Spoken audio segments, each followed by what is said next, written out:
अस्सलाम वालेकुम everyone. First year computer science में हमारी आज की इस वीडियो में हम डिस्कस करने जा रहे हैं nested and chain conditional. Actually हमें क्या करना है, हमें सबसे पहले नेस्टेड का कॉन्सेप्ट पढ़ना है, ठीक है। तो नेस्टेड का मतलब है घोंसला, यानी एक चीज़ के अंदर दूसरी चीज़ जब होती है ना तब हम उसको बोलते हैं एक नेस्ट, जहाँ बहुत सारे लेयर्स या चीज़ें आपस में कनेक्टेड होती हैं, ठीक है। इसी तरह से अगर हम नेस्टेड इफ़ की बात करें तो इसका मतलब है कि इफ़ के अंदर इफ़, नेस्टेड इफ़ है ना, नेस्ट क्या है, एक घोंसला, उसके अंदर कुछ होता है। तो नेस्टेड इफ़ क्या है कि इफ़ के अंदर इफ़, यानी जैसे हमने पहले वाला क्लियर किया है वैसे ही इसको करेंगे। हमने इफ़ स्टेटमेंट के बारे में पढ़ा, हमने इफ़ एल्स के बारे में पढ़ा, ठीक है। तो जब इफ़ के अंदर इफ़ स्टेटमेंट लगेगी, दो कंडीशन लगेगी, मल्टीपल कंडीशंस लगेंगी, तो हम उसको क्या बोलेंगे, नेस्टेड इफ़, ठीक है। अगर मैं इजी वर्ड्स में आपको समझाऊं तो एक इफ़ स्टेटमेंट के अंदर दूसरी इफ़ स्टेटमेंट हो, उससे मतलब जब हम यूज़ करते हैं तो उसको क्या कहते हैं, नेस्टेड इफ़, ठीक है। ये एक सिंपल डेफिनेशन है। मैं ये नहीं कह रही कि आप यही लिखें, ये आप बुक की वर्डिंग भी चेक कर सकते हैं कि sometimes we need to check multiple condition inside and other condition, यानी हमारे पास ज़्यादा सारी कंडीशंस होती हैं, ठीक है। तो जब हम उसको चेक करते हैं मल्टीपल कंडीशंस को, एक कंडीशन के अंदर दूसरी कंडीशन को, उसको बोलते हैं नेस्टिंग, ठीक है।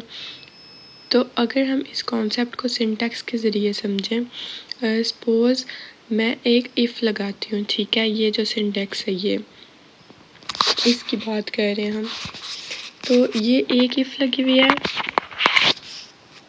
कंडीशन 1 फिर कंडीशन 2। इसको सिंटैक्स के अकॉर्डिंग देखें कि हो क्या रहा है, ठीक है। हमारे पास कंडीशन 1 है, सही है, हमारे पास कंडीशन 2 है। अब कंडीशन 1 चलेगी ना तो इस पे हमारा कंट्रोल आ जाएगा, ठीक है। तो अगर कंडीशन 1 ट्रू है और कंडीशन 2 भी ट्रू है, ठीक है, तो हमारा ये वाला कोड चलेगा।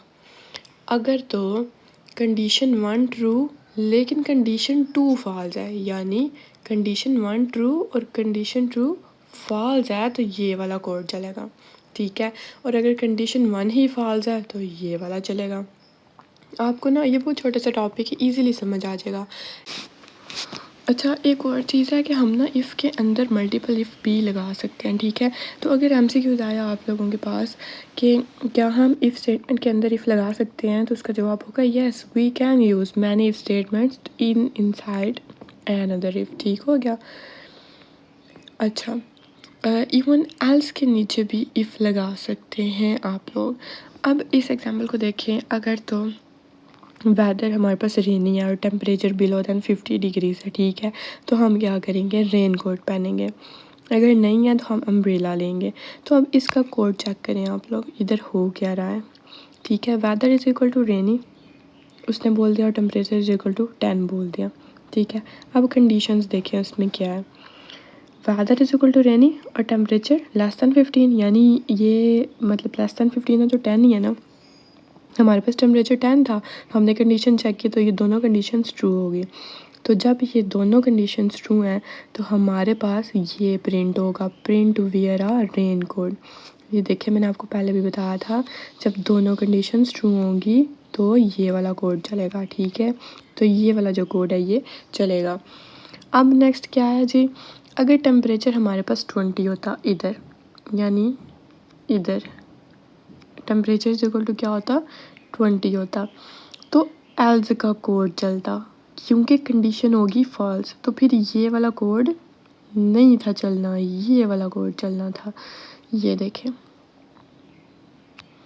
जब कंडीशन 1 ट्रू और कंडीशन 2 फॉल्स है तो ये वाला कोड चलना है, ठीक है, ये वाला कोड।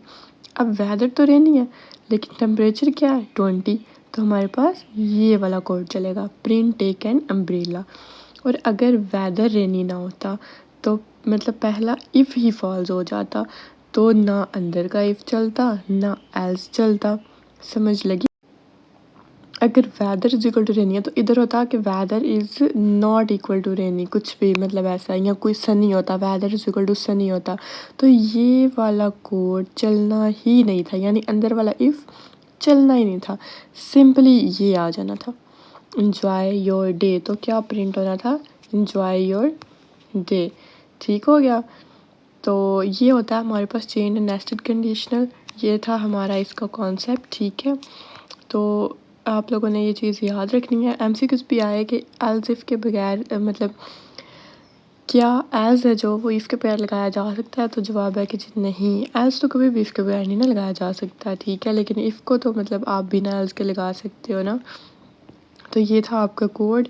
इस एग्जाम्पल को मॉडिफाई करके देखिए आप लोग, वेदर की वैल्यू चेंज करें, टाइम को बदलें, टेम्परेचर को। ठीक है, तो इंशाल्लाह मिलते हैं अगले लेक्चर में। तब तक अपना ख्याल रखें। अल्लाह हाफिज़। Thank you.